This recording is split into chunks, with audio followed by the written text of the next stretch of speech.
Hey guys, welcome back to another video. Today's video, I'm going to be reviewing the Traxxas T Maxx 3.3 after owning it for 2 years. There's going to be 4 categories to the video, then a batch session. The first category is the specs of the car, so everything inside here, got all the details of that. Second category are all the things that I've broken and the upgrades I think you should get, because there are a few. The third thing is fixability and maintenance. Is it just a pain to keep running? Is everything inconveniently placed to work on? Final thing is things I wish I knew before I bought the car. Let's get into it. All right, let's get into the specs of the car. First off, we'll start with the engine. This is the TRX 3.3 Nitro engine from Traxxas. Has a peak horsepower output of 2.3, according to the internet. The 3.3 stands for 3.3 cubic centimeters of displacement. Has the easy start system, so there's no pull start for this car. You just plug the wand into this plug right here and the engine will start right up. Next up, there is no center diff. It is just a slipper clutch right here. And the carburetor here has 3 adjustment needles. It has the high speed, low speed, and then there's an idle speed tucked away back inside there. A little hard to get to. The drivetrain is 4-wheel drive. So you can see it's got these very plush dual shocks. Has a lot of suspension travel. I can fit my whole hand under here and still have room to spare. Then the servos are plastic gears. I've never had any issues with it stripping out or any of that, so they work fine. And finally, we have the TQI radio, which is the best quality radio Traxxas sells, gives you the best range. Yes, there are better versions that have more channels and stuff.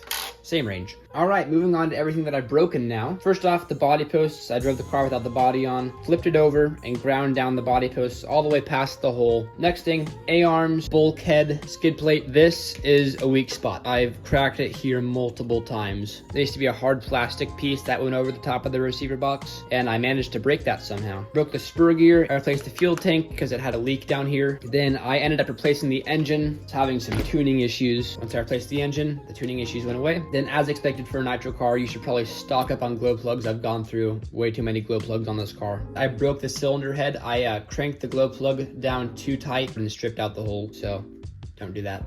Ripped the exhaust seal. I broke the carburetor housing, had a leak down there. I replaced the air filter a few days ago because it was definitely old. I broke the shock tower somewhere in here. Didn't bother replacing it. It didn't affect how it drove. And then the body. My old body got completely trashed, so I got a new one. This doesn't really count as a broken part, but fuel, you'll have to get a lot of that.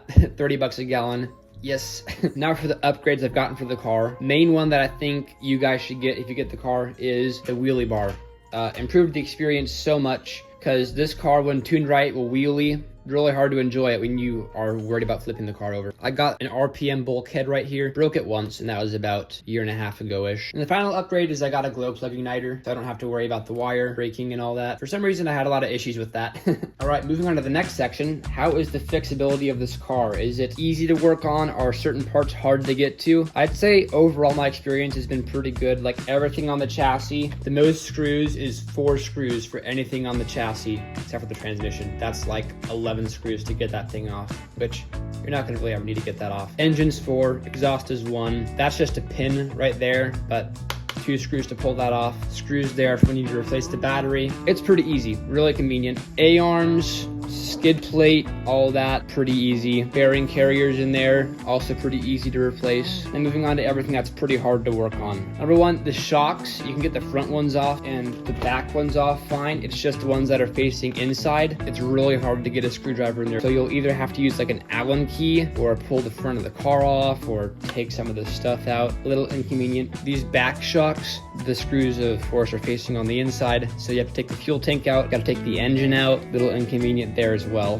One final thing that's hard to work on is whenever you take the front end off, that's fine. Whenever you need to put it back on, it is so hard. You have this servo saver spring that's constantly wanting to disassemble itself. The only thing holding it together is the chassis. You're holding the chassis up with this hand, holding the front end up with this hand, trying to make everything line up, and then you're going to screw it in. It's a whole thing. It's really hard. Because this car is so heavy, it's just so hard to make everything line up properly. But it's not the end of the world. I love a good challenge. All right, finally, moving on to things I wish I knew before I bought the car. First thing is you do not need to crank the glow plug down super tight. It'll have a great seal if you just get it tight. That's all you need to do. Don't drive without the body. I already mentioned that. Not wise. 2 out of 10 experience. The car is top heavy. It's got a high center of gravity, high off the ground, a lot of sway. If you're turning, going too fast, of course, you're gonna rule. And finally, this car is not super durable like a Slash or a Rustler. It's got big old heavy tires. The car is heavy. Big old A-arms that stick way out, putting a bunch of leverage on this little bulkhead area. I'm not the only one who's had issues with their car snapping in half. So that's a thing that happens if you go too hard. Keep that in mind. It can take a little bit of a beating, as you'll see later in the video when I bash it. Later in the video is right now. Let's go bash it. All right, guys, we're at one of my favorite spots to drive the RC car. Big dirt track over there. Let's get the car all sorted up.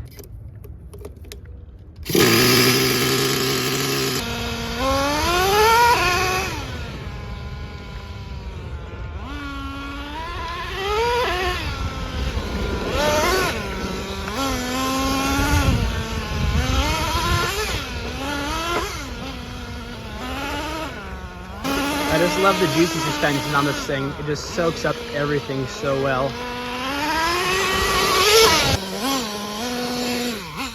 First jump, I'm gonna go off of this right here. Oh, no reverse. All right, here we go. Oh, yeah, look at that air control.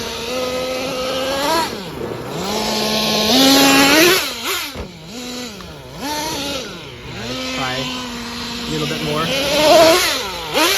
Oh, that controls so good.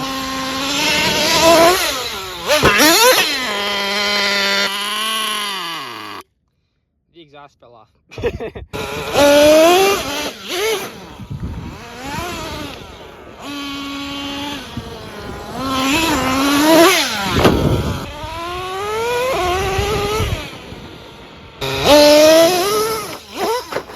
Oh no.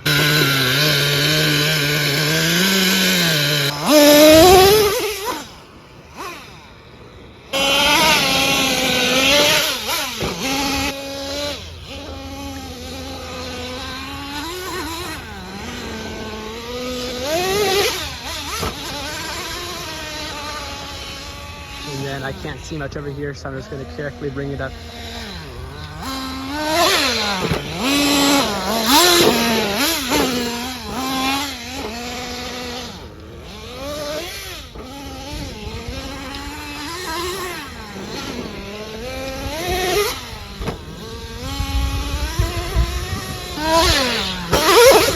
Oh no!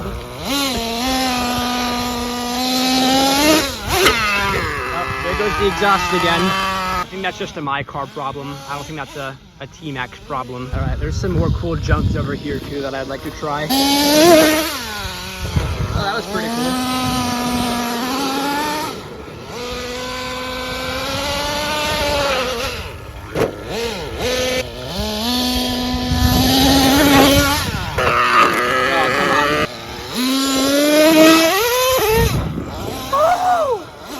Oh gosh, I love this car so much. Well, we got a backflip out of it. Dang, I'm happy about that. That was cool. Yeah, now we're actually out of fuel.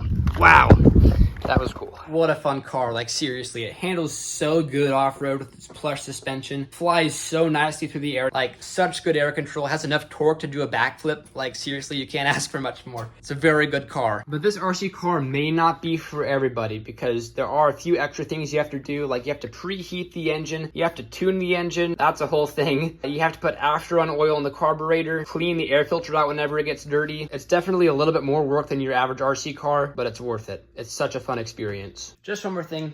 Remember, God loves you and He's a plan for your life. Bye, guys.